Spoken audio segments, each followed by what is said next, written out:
Hello, fellow risk takers, and welcome to my worst investment ever. Stories of loss to keep you winning. In our community, we know that to win in investing, you must take risk, but to win big, you've got to reduce it. Ladies and gentlemen, I'm on a mission to help 1 million people reduce risk in their lives. And I want to thank you for joining that mission today. Fellow risk takers, this is your worst podcast host, Andrew Stotz from A Stotz Academy. And I'm here with featured guest, Chris Ball. Chris, are you ready to join the mission? Yes, I am. Yes, I'm excited to get you on. In particular, I'm interested in, what you're doing with your work. So I think I'm looking forward to hearing more about that. But Chris started his career in 2004 with KPMG as a tax advisor.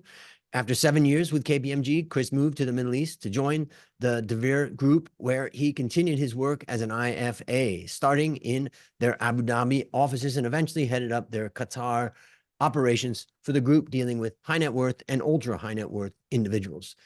For the listeners, that's you and me. Chris then transitioned and founded Hoxton Capital Management in 2018. And that group's sole emphasis is helping high net worth and ultra high net worth clients with borderless global financial advice. Chris's specialty is assisting individuals with their retirement planning needs. Chris has 3 children and a lovely wife. And you can see a little picture for those that can see the video. For those that can't, there's a little picture there that says daddy over his right shoulder. Chris, take a minute and tell us about the unique value that you are bringing to this wonderful world.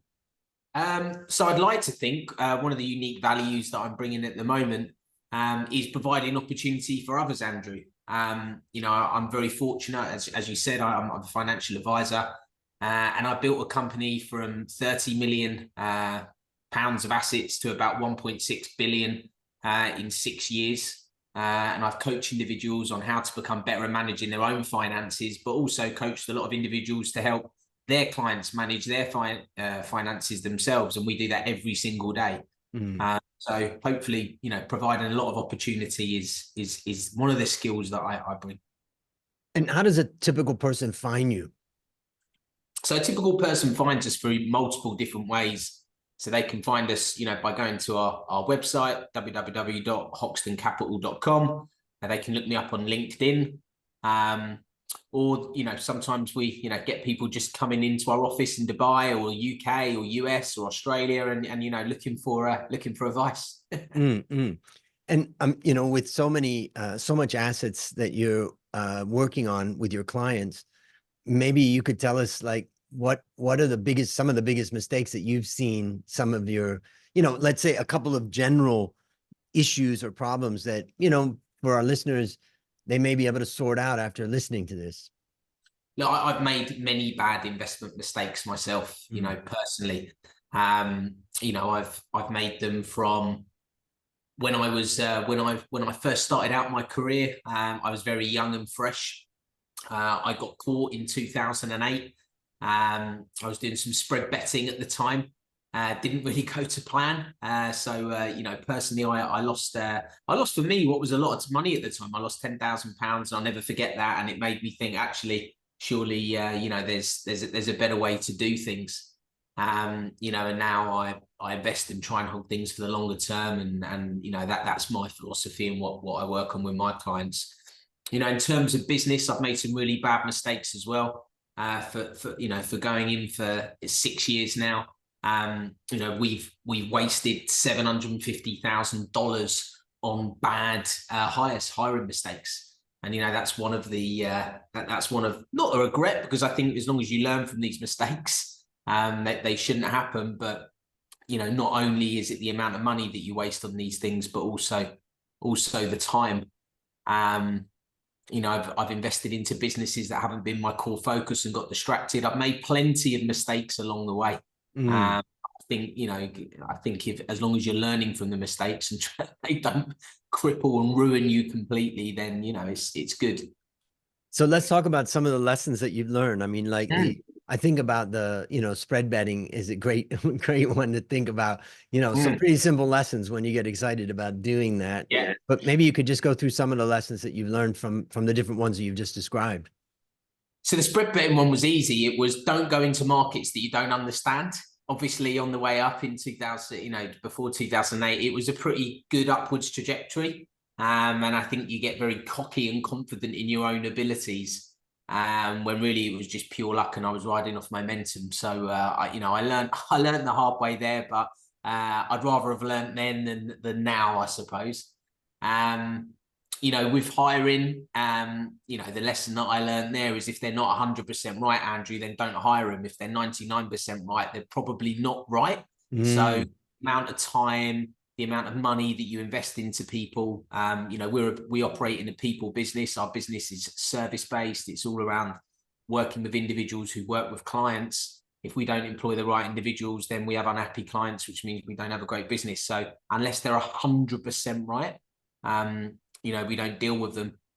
And then on the last one I mentioned, investing into businesses that hadn't, that weren't my focus. I've learned I've either got to be extremely confident in the management team, not just the idea of the business, but the people executing it, because that's what it comes down to.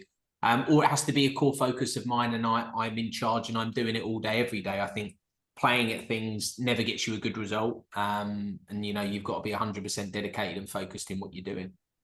It would be interesting to talk about the second mistake that you've talked about the hiring, because I know that plenty of the listeners, struggle with the same thing. And recently I had a former guest come back on and talk about his book that he wrote called Power Failure. And it's the story of the collapse of General Electric, the rise and fall of General Electric, William Cohen. And Bill talked about, we talked about Jack Welch a lot, who he interviewed for that book and all that. But also he interviewed Jeff Immelt. And what Jack Welch said right from the beginning of that book, right from the kickoff, when he sat down with him to do his first interview with him, he said, I screwed up by hiring this guy. Jack said that of his decision to hire Jeff Immelt. And one of the things is that when you're in the hiring frenzy, in the excitement of the hiring, it's hard. It's hard, and I can imagine if we went back in time to the times that you said, this guy's the right guy, let's get him on. Yeah. That you would have been convinced. And I want to talk about what you learned from that, so that somebody who's in that process right now can get something like, what is it that you can specifically do to not have that problem happen? I think for me, I suppose that the example you gave of General Electric is a really good one, and that's like the ultra top level. You get those mistakes wrong, it really cascades down. Fortunately enough, I don't have to make those kind of decisions for myself. But we was just talking about the podcast, and we was talking about how you being half German, you were ultra process driven.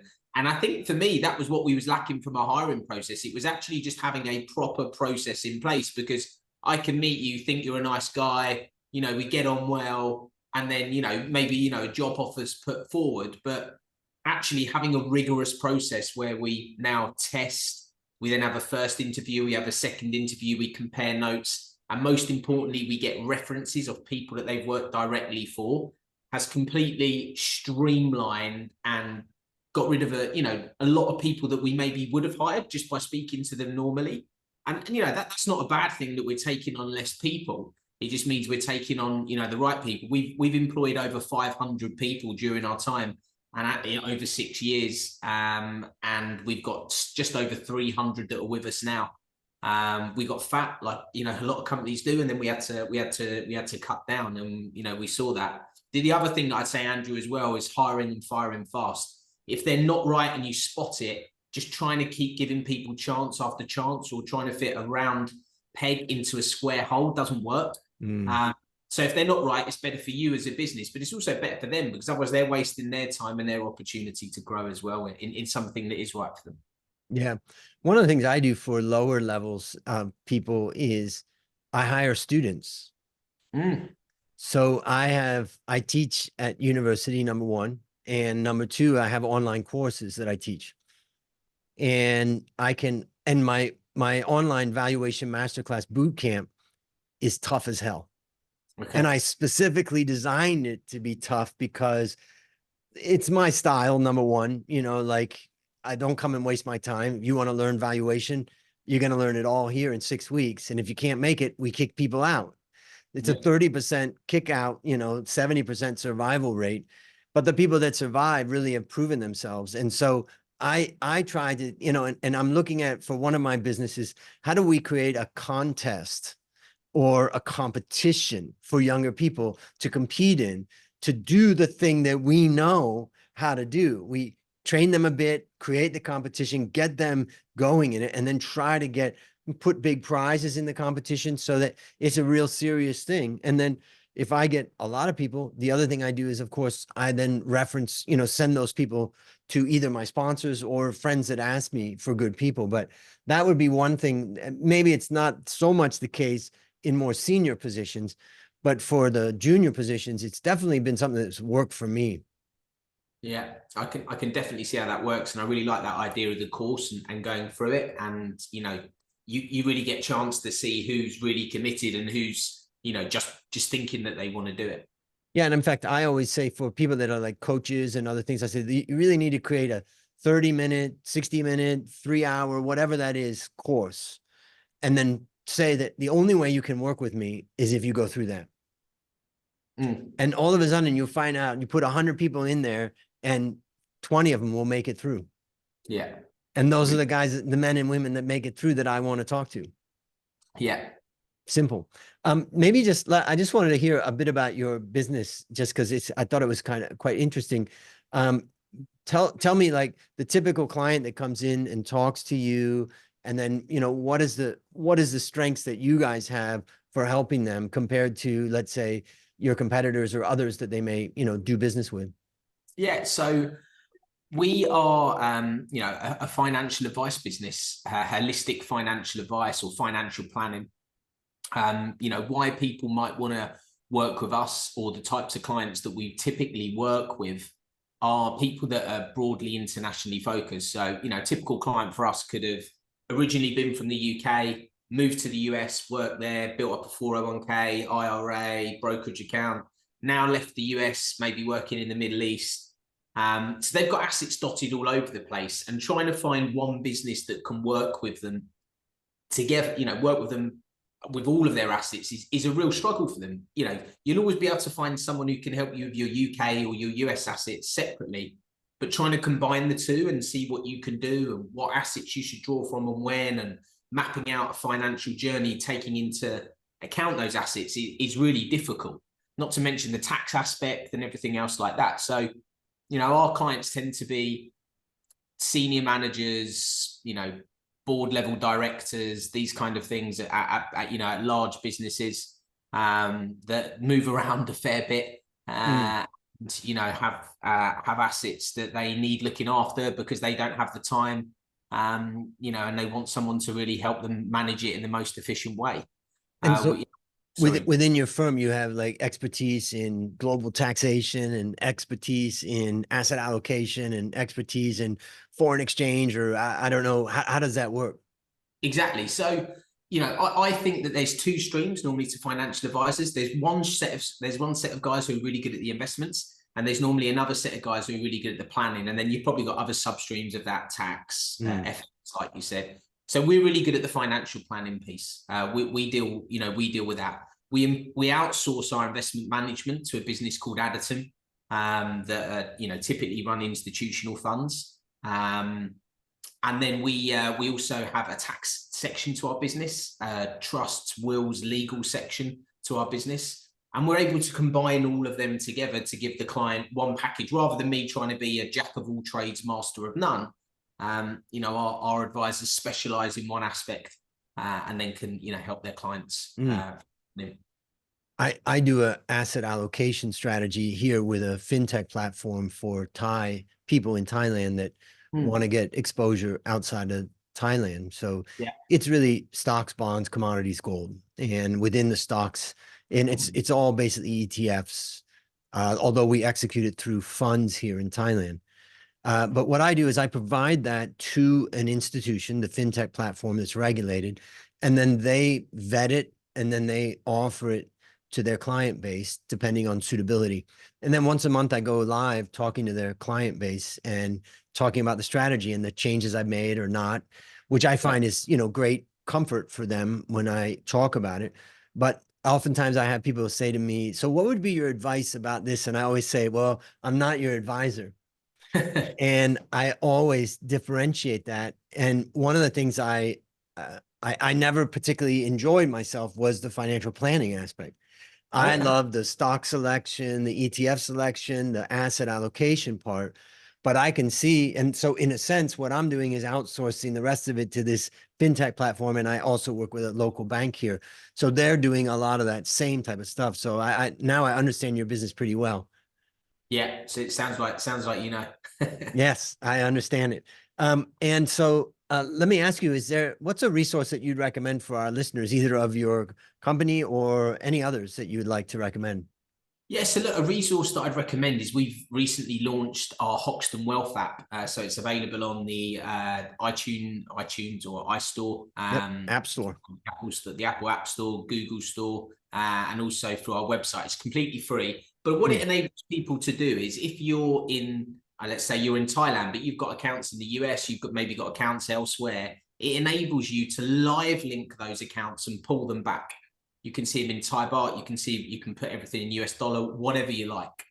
And then we've also got cash flow modeling on there as well, which enables people to see, have I got enough for retirement? Have I got enough to send my kids to uni? You know, run all these different simulations to see whether or not, you know, they have enough, or if they do have enough, if they got how much they've got left to pass to their loved ones later on. We've developed it out. It's completely free. Love you listeners to use it, and you know, would encourage anyone to feedback on anything they think we could do better, because we've just launched it as well. Right. Okay. And it's called, what's the name of it? The Hoxton Wealth app. If you just go Okay. to the App Store Got and it. type Hoxton Wealth, it's in Yep. there. I see it now. And I'll have a link to that in the show notes. So ladies and gentlemen, go there and check it out and see what you can learn from it. All right. Last question. What is your number one goal for the next 12 months?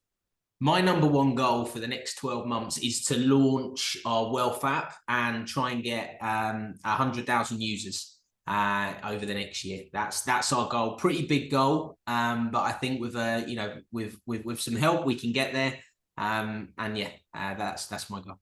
That's exciting. I'm looking forward to hearing your progress. And for sure, in a year from now, I think it can be more than 100,000. So push, push, push. Thank All you. right, listeners, there you have it. Another story of loss to keep you winning. Remember, I'm on a mission to help 1 million people reduce risk in their lives. As we conclude, Chris, I want to thank you again for joining the mission. And on behalf of A Stotts Academy, I hereby award you alumni status for turning your worst investment ever into your best teaching moment. Do you have any parting words for the audience? Thank you very much for having me on. Really enjoyed it, and wishing you all the best. And that's a wrap on another great story to help us create, grow, and protect our wealth. Fellow risk takers, let's celebrate that today we added one more person to our mission to help 1 million people reduce risk in their lives. This is your worst podcast host, Andrew Stott, saying, I'll see you on the upside.